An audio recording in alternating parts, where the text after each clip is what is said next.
Good morning, everyone, and welcome to our January Facebook Live chat, our Harborside chat. And today we're actually in front of Boston Harbor.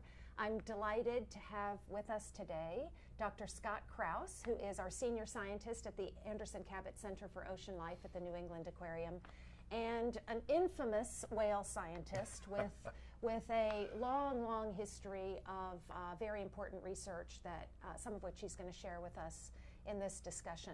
So our topic today, broadly speaking, is about oil and gas drilling in the Atlantic Ocean and the impacts of that on ocean life and on lots of other things.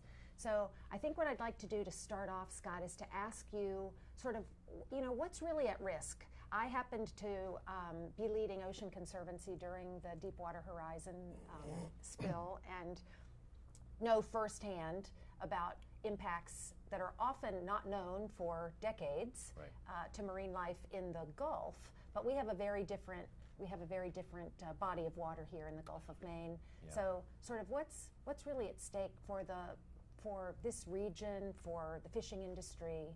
Just sort of paint the big picture for us, if you would. Yeah, I think that the way I think about it is that there's three components to any kind of oil and gas exploration in the ocean, and the first one is you got to find it, and so that involves a systematic kind of mowing the lawn look at the deep ocean bottom. And to do that, they use very loud sounds called seismic air guns, and that actually has a tremendously broad-scale impact on a variety of things, from animal plankton all the way up to whales. Like blasting, like dynamite, as loud as a grenade, or wow. Very loud. So that's the first part, and that will go on for a year at a time. That's what the proposal is right now for off the area south of Cape Hatteras. The second part is then once you find something, then you have to go drill for it. So the drilling part is, the technology is well established. There's relatively low risk, but when it goes bad, then you have Exhibit A. You have Deepwater Horizon. And Spill Cam, if some of you remember that then Congressman Markey had that continuous loop going in his office, and we were saying, where is all that oil going? Right, and so on the east coast of the United States, if that happened south of Cape Hatteras, it would go in two areas. It would probably come ashore to a certain extent. A lot of it would go into the Gulf Stream and go to Britain, and they'd thank us for that. And then some of it would go and get caught off in these little eddies that spin off the Gulf Stream on the inside, and some of them could come into the Gulf of Maine, or they could go into the New York Bight. And so that's a risk that's pretty high. So even if this isn't happening in our immediate vicinity, we're going to see it. That water moves around. Those ocean currents move around. Yeah. And then the third part is the transport. Once they get the oil, once they drill and they get the oil to the surface, then they have to bring it into the refineries. And generally that also is relatively low risk, usually ships, especially for offshore. And however, when that goes bad, then you have Exhibit B, which is Exxon Valdez, and the problem with the crude oil that comes out of the deep ocean is that if it gets loose in the water, it lasts a very long time. And so our strategy has been to use, booms and dispersants and so on. And the combination of chemicals that come out of that, including volatiles and so on, can be quite harmful to all levels of marine life. So from both in the beginning when you're looking and in the end when you have an oil spill, you are damaging the ecosystem. So it's not enough for the industry to say we can manage cleanup in the event that there's a problem. That's correct. They, in fact, in the higher current areas like the Gulf Stream and so on, they can't manage cleanup at all. There's no technology that will handle the higher currents in offshore waters around the Gulf Stream. So you're a whale guy, and you know an awful lot, maybe more than most people, about the iconic North Atlantic right whale that you've been working on and that the New England Aquarium has been working on for decades. Explain to us the relationship between this oil drilling and those majestic whales. So it turns out that long ago we discovered that the North Atlantic right whale gives birth along the coast of the southeastern U.S. So their calving ground is basically between Cape Canaveral and Cape Hatteras. And it's usually in coastal waters between 20 and 30 miles, within 20 to 30 miles ashore. And that is a period, they give birth in sort of December through March. So during that time, they're incredibly vulnerable to all kinds of activities that humans might impose on them. And one of the pieces that is worrisome for the whole seismic exploration piece is that mothers and calves require pretty close communication, but they're very quiet about it. So if you raise the ambient noise level, if you raise the noise level in the room that they live in, they won't be able to hear each other. And the visibility is so poor that if they get separated, that's certain death for the calf. So that's one of the things that we worry about. If there were an oil spill, that has a different set of consequences. Generally, right whales don't feed in that area, so that might not be as critical. But the exposure of, say, bottlenose dolphins in the Gulf of Mexico after the BP Horizon led to all kinds of immune suppression, reduced reproduction, and higher mortality. So you worry that that kind of stuff, and we don't know all the mechanical reasons for that, but we worry that that could happen to right whales too, and they can't afford it. Well, I was going to use this opportunity to say, so a calf was spotted last couple weeks. So, right. But the only one, right, in this year. So yeah, that the makes right it whale even more precarious. You're absolutely right, and the right whale population, which was near 500 about 8 years ago, has been in kind of a free fall over the last 8 years. And one of the features of that is very low levels of reproduction.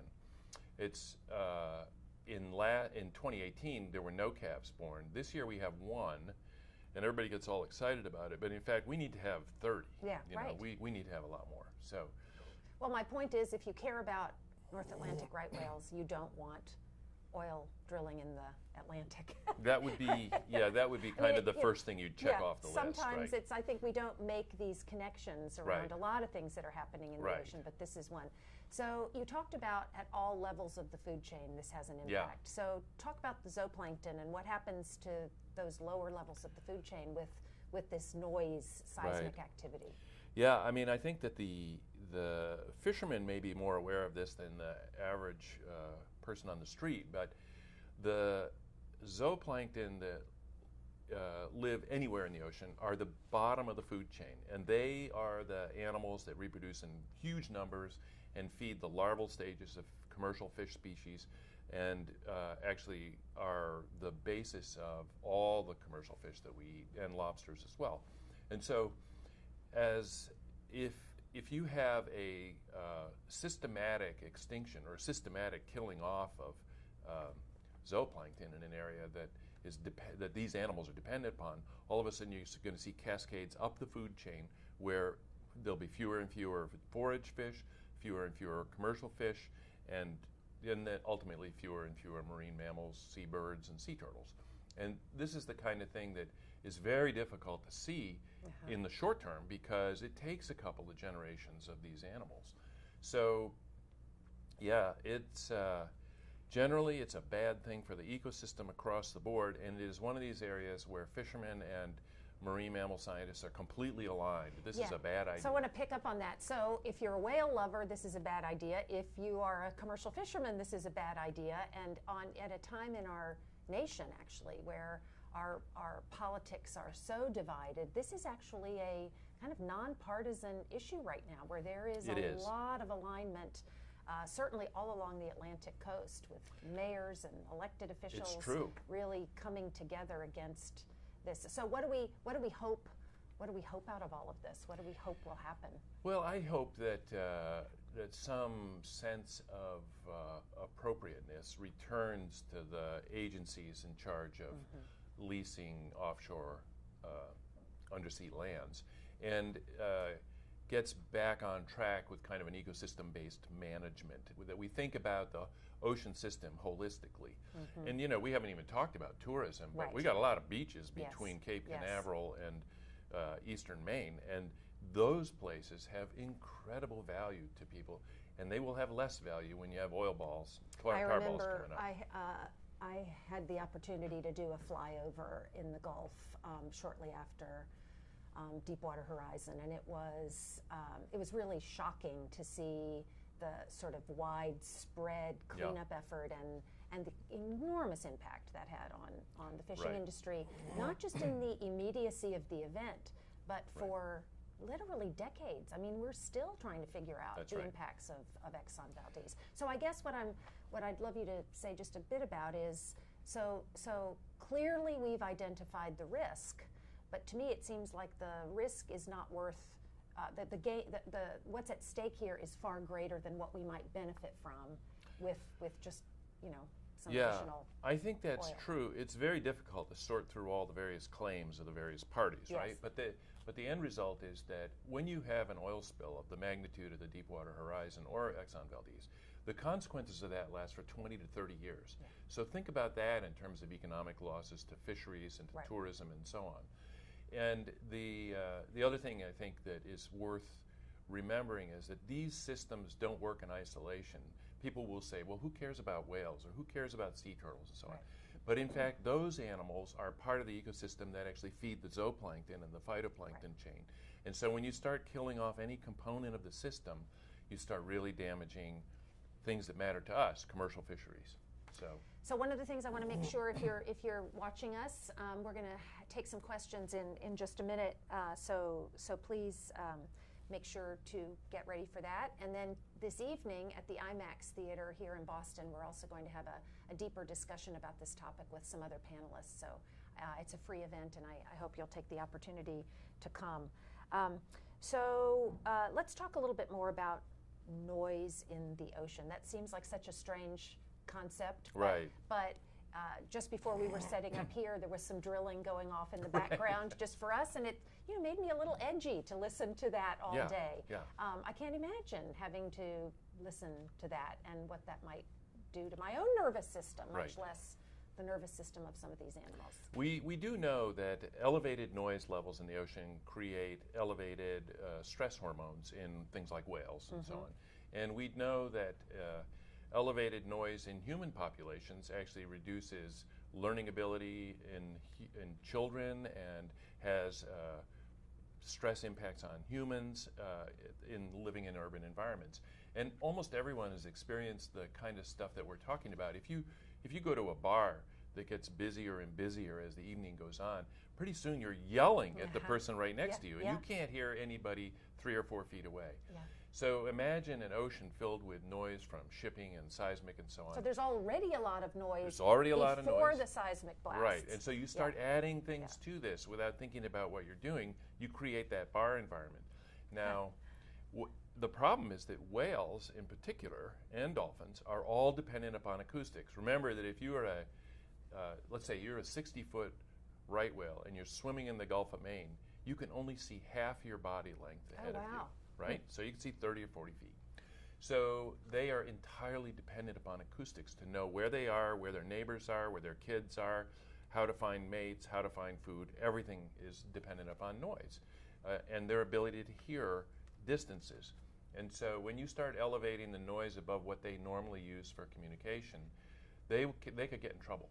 And this is an area where we are just beginning to understand how bad this can be. Yeah, I'm curious about that. So this is sort of a new and emerging area within science itself, right? It's I mean, I think that there threat were leaders in this, guys like Chris Clark and Peter Tyak and Layla Hatch, who actually started to see that there were really significant impacts of increasing shipping noise in some areas.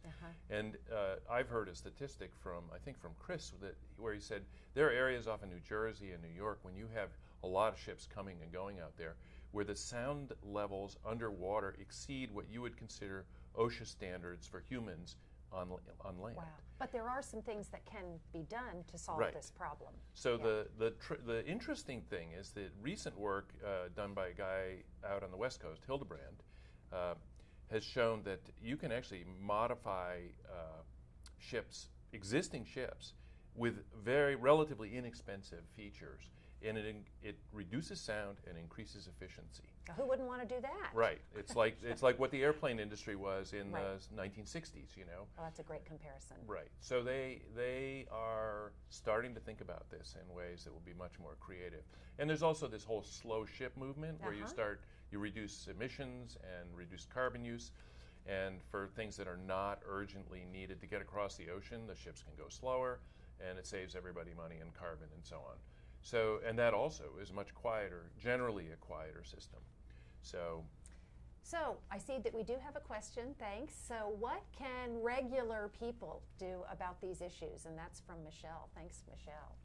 Yeah, it's interesting. One of the things I think regular people can do is pay attention to what our leaders are doing, and vote accordingly. Right. There's also the possibility that you keep an eye out for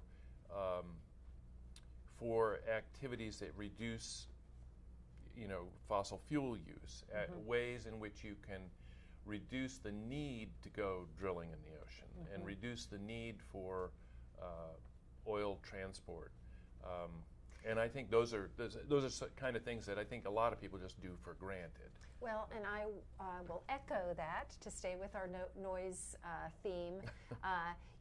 With the government shutdown, there's been a delay in this administration's plan, what they're going to actually put forward around this oil and gas issue. When that plan is put forward, you can use your voice. You can write to your local and elected officials and say this is not what you want for your Gulf of Maine and your region. There will be public period of hearing, a public hearing period for 30 days or so once they announce something. And the place to go is the Bureau of Ocean Energy Management. And that will, they accept comments. And it's more important to give individual comments than to sign petitions on this. Because this administration counts all petitions as a single, that have it come in the same way as a single comment. So that is probably your single best action. And for updates on all of this, go to neaq.org offshore oil, and you'll learn lots more.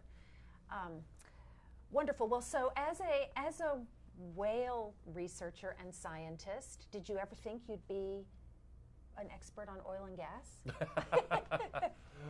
It's interesting to me how you have often talked about the industrialization of the ocean, which is ultimately the threat that all of these animals face, and it's interesting how your own career has taken these. It's true, and here's the way I think about it. I don't think of myself as an expert really in anything. I think of myself as trying to imagine what a whale's life is like in the ocean.